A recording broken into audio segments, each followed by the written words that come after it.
Imagine not being able to read the paper because your hands were shaking. Imagine not being able to read newsprint as your world faded to black. The National Federation of the Blind, Newsline, Indiana.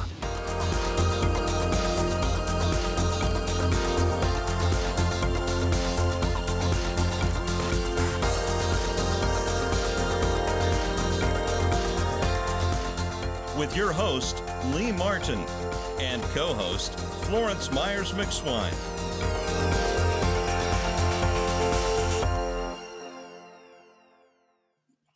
Welcome to the National Federation of the Blind Newsline Indiana show. I'm your host, Lee Martin, and we have our co-host, Florence Myers McSwine.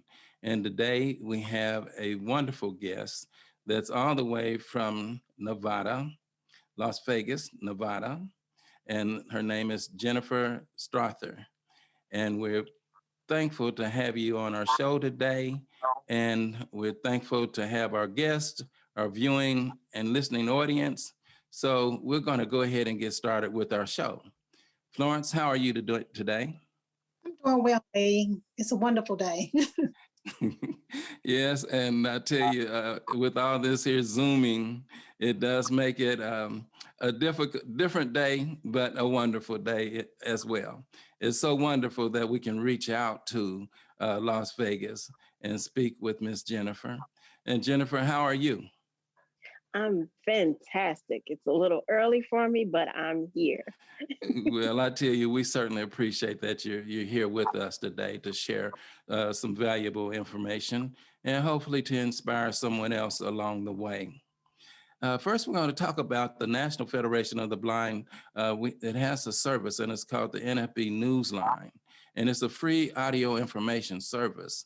Have over 500 different publications, including magazines, job listings, Walmart and Target circulars, TV guide listings, just a lot of valuable information that we normally wouldn't have the privilege of reading if we didn't have this service, along with screen readers and other things like that. So let's talk about NFB Newsline a little bit. And Jennifer, be sure just join on in with us. Florence, you want to start out talking a little bit about the magazines? Surely, as you know, I really enjoy using NFB Newsline. It is a great service to have. The magazines that I really enjoy reading, I've been reading them for years, is Guidepost Magazine. There's an Indiana Business Journal, a great magazine for Indiana residents and people from other states who might be interested in what's going on in Indiana. There's also Reader's Digest, there's Poets and Writers, there's Shape Magazine, there's a magazine for everybody. There's a magazine for people coping with diabetes. So again, Lee, there's a magazine for everybody from, let's say, childhood to senior citizens, AARP, people like me. So I really love the service, Lee. Well, I tell you, I've enjoyed the service as well. What about you, Jennifer? I am actually a baby to Newsline. I just got Newsline about 2 months ago. And what I really love about it is that I can check the news where I am and also back homes. I'm going to say homes, so I can see what's going on in Missouri and Ohio as well. So I really can appreciate being able to do that just through that app. Well, I tell you what, I've enjoyed the service, and I've enjoyed introducing so many people to the service, as Florence has, as we've worked throughout the state of Indiana and worked with our state sponsor, which is the Indiana State Library. So, and we're funded through our state legislature, and the service has grown throughout the state of Indiana, and it continues to grow as we continue to educate individuals about it. One of the hardest things that we find is locating blind citizens or those that are eligible for the program. And basically that's done through we're hampered because of the HIPAA laws and things of that nature. But we still get the word out with a lot of allies. And we're continuing to get the word out, and people are continuing to use the service. And I tell you, it is used consistently throughout the day. There's someone on the service dialing in every minute. Someone is on this Newsline service reading and gathering information, because as we all know, um, informed citizens make informed decisions. And during these times that we're living in, we definitely need to have that information right at our fingertips. So we're going to take a short pause, and be sure to listen to or view our commercials as they come on. They give you all the information and details on how to contact us here in Indiana, so that we can get the service in your hands. This is a very valuable service, and once again, it's free. So stay tuned. We'll be right back with our guests.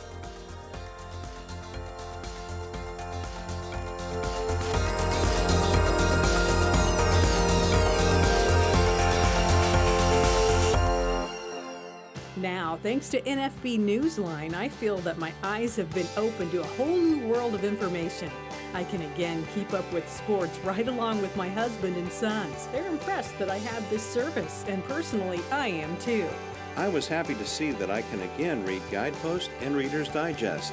It's funny when you think about how the simple things in life, like reading your favorite magazines, can make a heart smile. I want to thank the NFB Newsline team for what they do.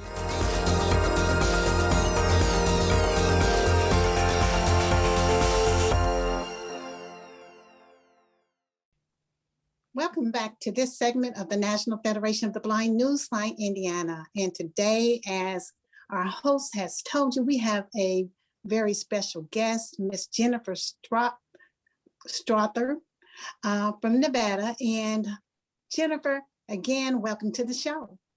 Thank you. And I sure hope I pronounced your name correctly. You did a very good job.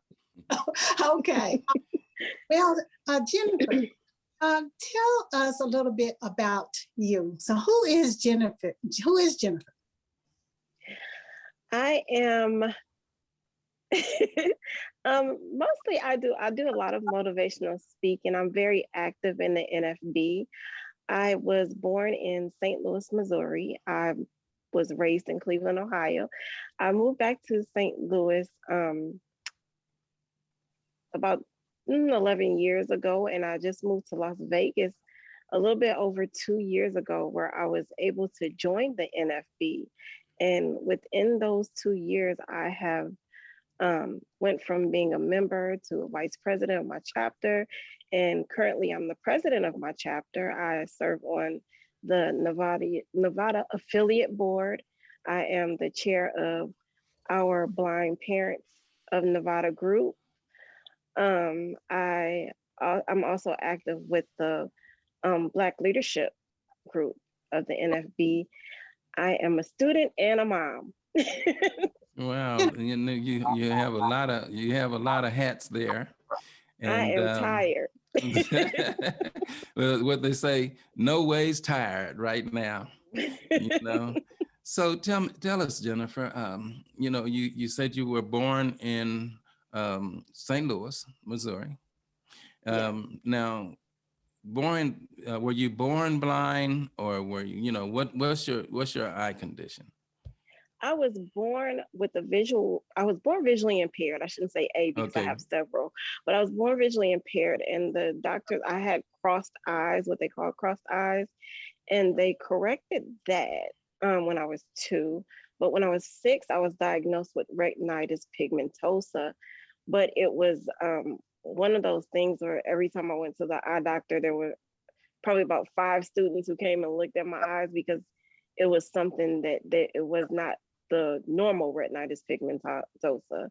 So when I was about 16 years old, I was diagnosed with something else that was similar to retinitis pigmentosa, but it was very rare. It was one of my parents had to be a carrier of like a gene that caused it, but no one could figure it out, because I'm the only person in my family who is blind. As far as anyone in my family knows, the elders in my family, no one else has a visual impairment.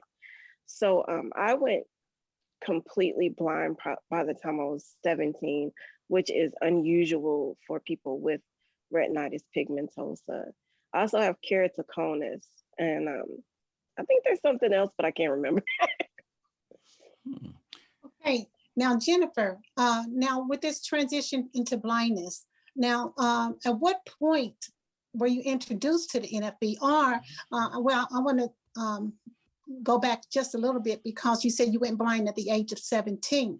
I So, went totally blind at 17, yes. all right, and you were the only person in your family with who was coping with the blindness. Now, as far as your family members, your parents, how did they adjust to your transition into blindness and as well as yourself? So how did it affect the family, Jennifer? As far as I know, everybody did well. If you ask me, I've never been able to see well. I had to start learning Braille at 8 years old and to use a cane when I was 10. My mom tells me, and I don't remember, when I was 6 and I got diagnosed and the doctor told her that I would be completely blind, she said that she just started crying. And she said, I looked at her and said, Mommy, it's okay. I can learn Braille and how to use the cane. I'm gonna be all right. And she said she had to straighten up and get right because if her baby can deal with it, she has to deal with it. My father, he, I don't know if him being in the military has anything to do with this, but he just went with it. It was so strange because he's never dealt with anyone blind before, and he was able to teach other children how to play with me. He never treated me, neither of my parents really treated me as if I was different. I got the same treatment the other children got. My family handled it, and they are still handling it very well. My mom is a little bit too helpful sometimes, and I used to take it personally because I thought she was doing it because I was blind, but I talked to my siblings and she's a little bit too helpful with them too. So it has nothing to do with me being blind and everything to do with her being a mother. Or being a nurturing mother, yes. Now, how did your education, how was that impacted with your vision issue? I've never went to a school for the blind. I've always been mainstream. I went to Cleveland Public Schools. The first few years, I was in a classroom with other blind and visually impaired students, but we left our classroom to go to other classes. It was difficult in the beginning because we did not have the equipment that we needed. We didn't have large print. Another teacher would come to my school to teach me Braille, but that's as far as that went. So my mother actually had to fight the Board of Education to get me what I needed in school, but they only got me what I needed. The other students didn't get what they needed. So she encouraged other parents to do the same thing. So it was a struggle. I think that I would have been more prepared for college if I would have went to a school for the blind, at least in high school. But I was an honor roll student. It was just really difficult. So you learned advocacy at a young age, looking at your mother. I had no idea what was going on. I was in the newspaper and everything. Didn't know. I just smiled for the camera. But I did learn a lot from her later on after everything was explained to me. I was like, oh, okay. And you know, what's interesting about that is those problems still exist. Dealing with social services and dealing with different vocational rehabilitation services, and particularly those people of color. Do you find that to be true today? I have heard things. I don't personally struggle that much with things and I think it has a lot to do with my attitude and the way that I was raised. I do not take no for an answer. And so I don't get a lot of no's, or at least I don't hear a lot of no's. I probably get them, but I refuse to hear them. Now that's for you as an individual. I think as a sum, a total, as you indicated, the other students did not get the same issues addressed the way that you did because of your mother's advocacy. And as you Right. continue through life, but there's so many out there that don't know how to advocate for themselves and continue to have some of the same struggles that you were having at the beginning. And I often hear that the struggles are still real. It's very real. And I think that it's up to us who know how to advocate for others, and also to teach other people how to advocate for themselves. I was taught to speak for myself growing up. No one's going to give you anything. That's what I was taught. No one's going to give you anything. You have to speak up and use your voice. Okay, now speaking of advocacy, at what point did you become a member of the National Federation of the Blind? I actually did not become a member of the National Federation of the Blind until I moved to Las Vegas. I did not hear of the NFB until probably about my mid-20s. And I had some issues with finding out when the meetings were and everything. And just kind of when things didn't work out, I just kind of let it go between Cleveland and Missouri. It wasn't until Las Vegas that I joined the NFB. I went to a meeting and felt so welcomed and was so fascinated by the people at this meeting that I just had to join. I did not grow up around other blind people. I went to school with some, but after school, we didn't see each other or anything. We all stayed on different sides of town. So I did not have a lot of experience with the blind and visually impaired community, even though I was blind. So it wasn't until I moved to Las Vegas that I actually was really introduced to blind people, really. Well, we're gonna take a move to a break, and we're gonna come back and talk about this move to Las Vegas and share some more great interest here, a great reality of your story. So we'll be right back. Stay tuned.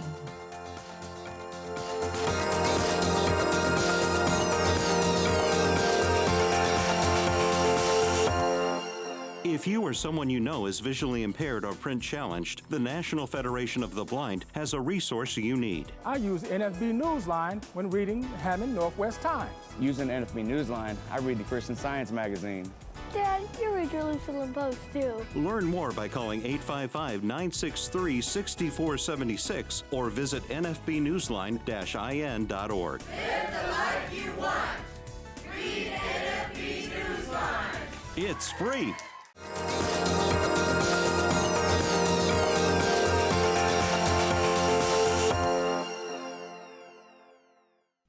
Welcome back to this segment of the National Federation of the Blind, Newsline Indiana, and we're speaking with Jennifer Strother today.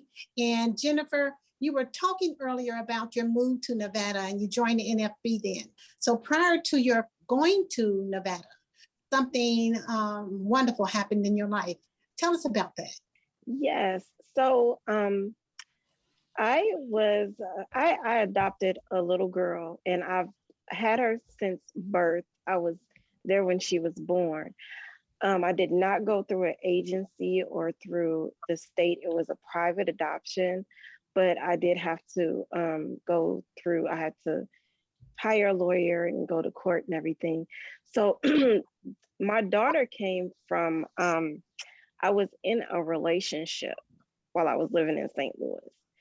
And we were at the end of our relationship. I had my own place, and he was living with me at the time, and I was ready for him to go. So I actually prayed about it, and I've always wanted to be a mother. I sent off for paperwork from an adoption agency. So I was preparing myself to get rid of the man, get a baby.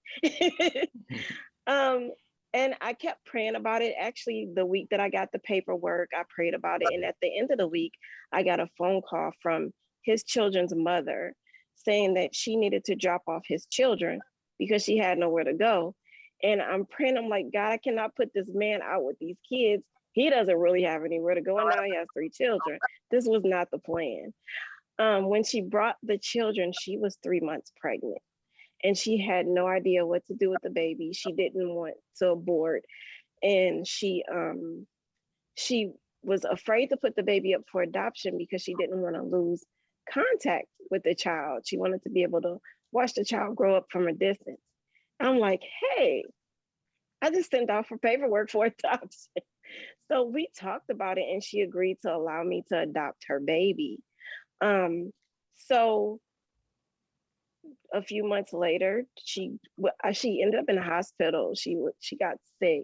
So 2 weeks before my daughter was born, she was in the hospital. I got to go to the hospital every day to visit her, and we bonded. And I realized this is a really sweet woman. She just has she had some mental issues and things. Yeah, she called me to the hospital when she went into labor, and it was just me and her in the room. Excuse me, she didn't have any family with her or anything. So I was blessed to even be there when my daughter was born. I named her. She actually put my last name on the birth certificate and everything. And the doctors handed her to me. And at that point in my heart, she was mine. However, the young lady, of course, the baby was born with THC in her system, and the social workers came in and they told her that they were gonna have to take the baby. Now, we agreed that I would take the baby, but it wasn't written down anywhere, and we didn't know how to go about, getting it legalized because adoption is a process. Mm-hmm. I was in the room when the social worker came, and the young lady told her, I already have someone who's taking the baby. She's adopting the baby. And the social worker pretty much talked over me like I wasn't sitting there. Like, we have families lined up to take the child already. So the child is going to go into foster care. So she said, she's sitting right there. She's taking the baby. So the lady just walked out. She was really nasty. The social worker was really nasty. She just walked out. So we found her supervisor, who just so happened to be in the hospital, and her supervisor helped me attain power of attorney over the baby so that they couldn't take her out of the hospital and give her to another family. So I was able to sign her out of the hospital. I found some issues with a nurse who did not see that I had power of attorney, and she wanted to give us a hard time, but I'm very assertive. So you did not have any problems with adoption based on your conditions of blindness? I did not. I was actually really nervous that I was going to have some problems. And the caseworker, she told me, she said, don't worry about it. I ended up moving back in with my father after the baby was born, just because I was worried that I was going to have a hard time adopting my child being single and blind. But there was no problem at all. And my father wasn't even a factor because he wasn't adopting the child. So he wasn't there for any of the meetings or anything. And we kept a really clean house. The caseworker, she said, this child is so loved. She's healthy. She's happy. You have a extremely child-proof house. She said, you are doing so much better than a lot of sighted parents that I have to deal with. She said, so don't worry. So I was actually encouraged by the caseworker, the lawyer, and the guardian ad litem who came to my house. And the judge was even, like, the judge witnessed, my daughter. We were in court and I was trying to answer questions, and my baby, she was just a baby. She kept standing up on my lap and just grabbing my face and kissing me. So the judge was like, yeah, that's your child. The problems that I had was more or less with friends and family. Mm-hmm. The negative, and it was amazing how negative some of them were. And they've known me all my life and know how independent I am, and I've taken care of some of their children. And I got a lot of, how are you going to take care of a baby? And I don't think you should do that. And it was just a lot of negativity, but I had to put that out of my head. And like I said, I'm one of those people, when I decide to do something, I don't take no for an answer. Again, even if I would have went through an agency, I was prepared to hire lawyers that I could not afford to get a child. Well, what a great success story there with your situation. And I'm hoping that it's improving with your family. And we're going to take a short pause so we can come back. And sadly, we have to wrap up this program, and we're going to have to try to have you come back at a later date as well so we can chat some more. So we're going to take a short pause, and then we'll come back with the conclusion of this program.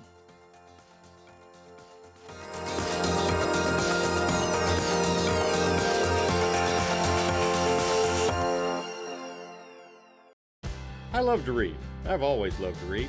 Reading takes me places I'm not able to go by air, bus, or car. I plan on reading every newspaper Newsline has. No more did I have to wonder about the rest of the story when disaster struck. I could open the local paper for that town and find out. And when I discovered that NFB Newsline could be a powerful tool for TV watching, listing all my favorite channels and what was on when, I was most definitely hooked.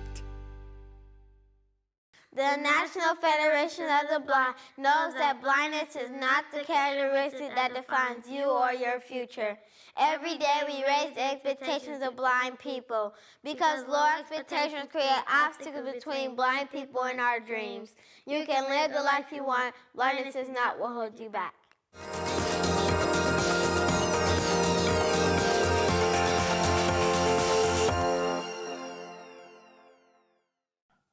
We want to thank you for joining our show today with Jennifer. And Jennifer, thank you once again for coming on. We're going to have you back for part 2 of this discussion on adoption and how the laws changed when you left St. Louis and moved to Las Vegas.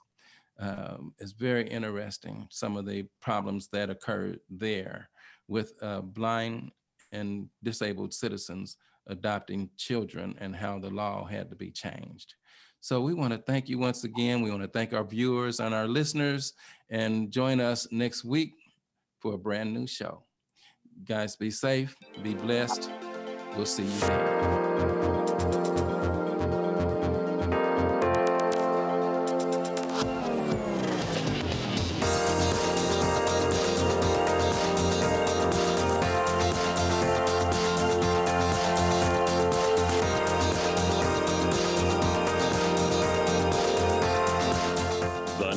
Federation of the Blind, Newsline, Indiana. For more information, go to nfb-in.org or call 855-963-6476. That's 855-963-6476.